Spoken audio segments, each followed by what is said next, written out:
boys and girls and parents. It's getting a little bit late here, and I'm not quite done with everything I want to add to the folder for tomorrow, but I wanted to go ahead and make a video to kind of give you a heads up about what's coming for Monday, March 30th. One of the things that you'll see added towards the top of our course page is the bedtime or anytime stories. Those are just stories that I want to add to where I just simply read the book. Either it was a book I was going to read to my son that night or a book I thought the children would enjoy, and they can click on one of those for bedtime or anytime they'd like to. Those don't have a lesson like integrated into it. Of course, we know anytime you're reading, there's all kinds of stuff to learn though. Under that black folder, there is a red folder called Resources from Parents.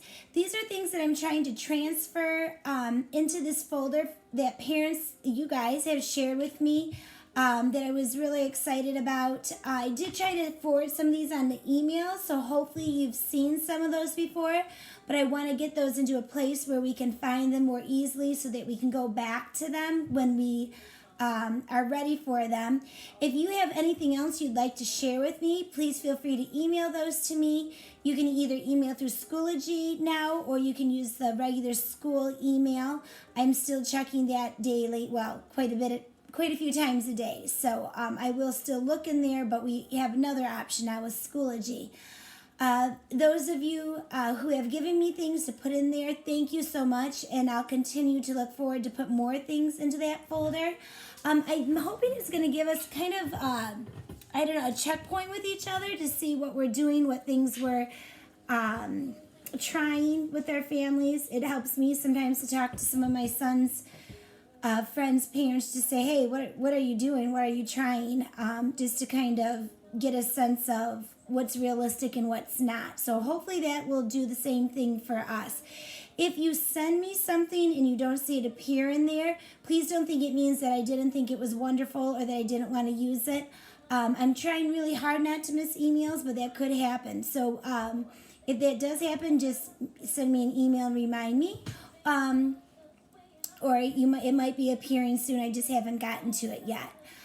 Okay, some other things I'd like you to notice.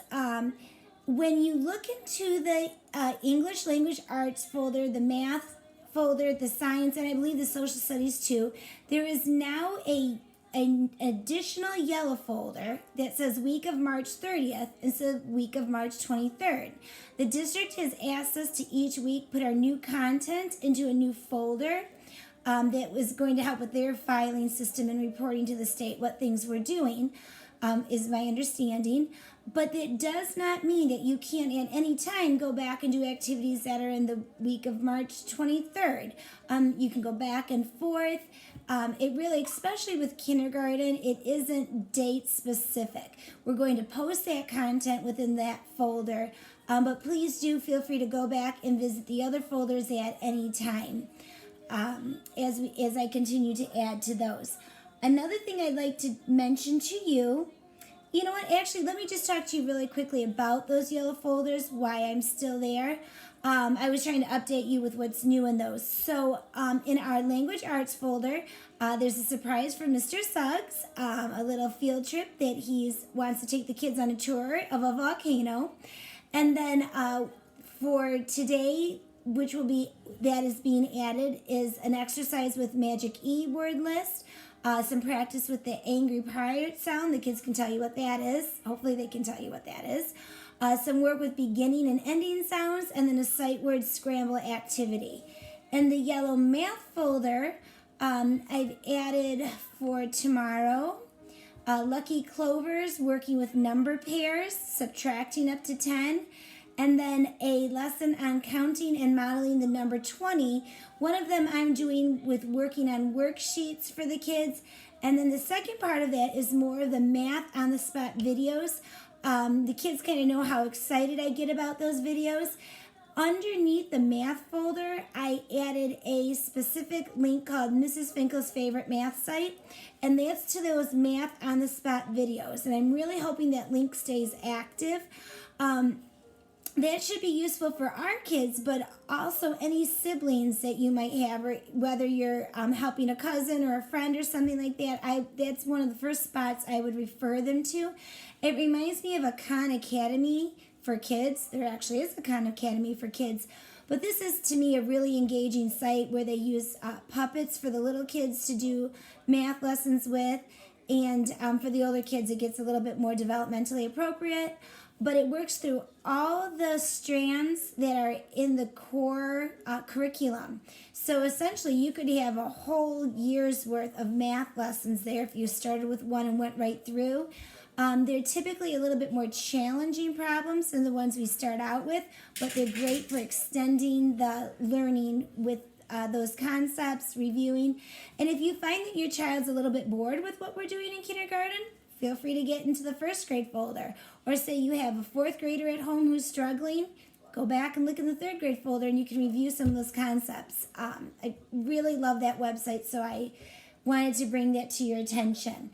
The other new thing in the folder, with the layout of the course folders, is I'm attempting to begin some leveled math groups and leveled reading groups. That's something that we do in our classroom normally.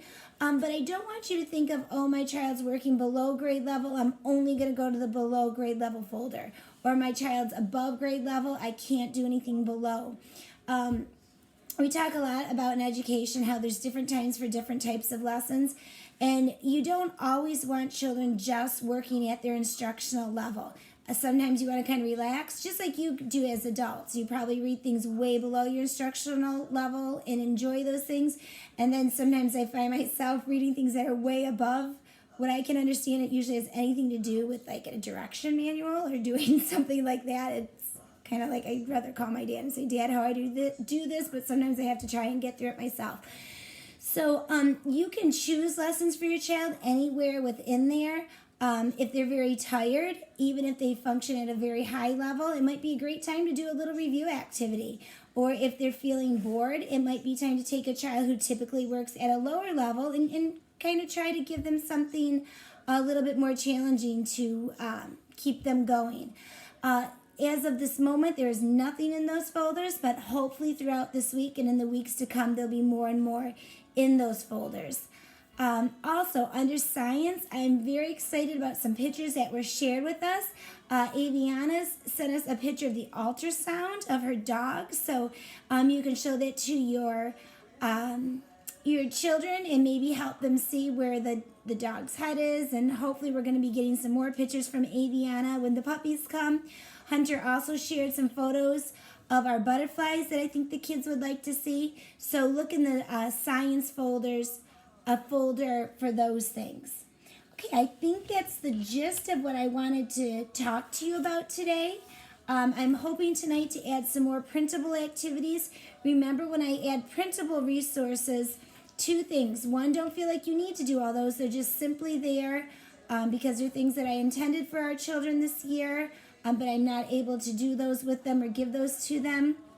If you don't have ink or a printer at home, you can even just look at them and talk through it with your children. And then be very careful. If you click on a file, some of them are hundreds of pages. So don't click on an entire file and then walk away from it and run all your ink out. Make sure you're choosing just the pages you want so you don't have an extra big expense there. All right, I'm hoping that your families are still doing well and praying for all of you. I look forward to telling you about some more things in this week coming up. So take care. Give the kids a hug from me. All right, thanks.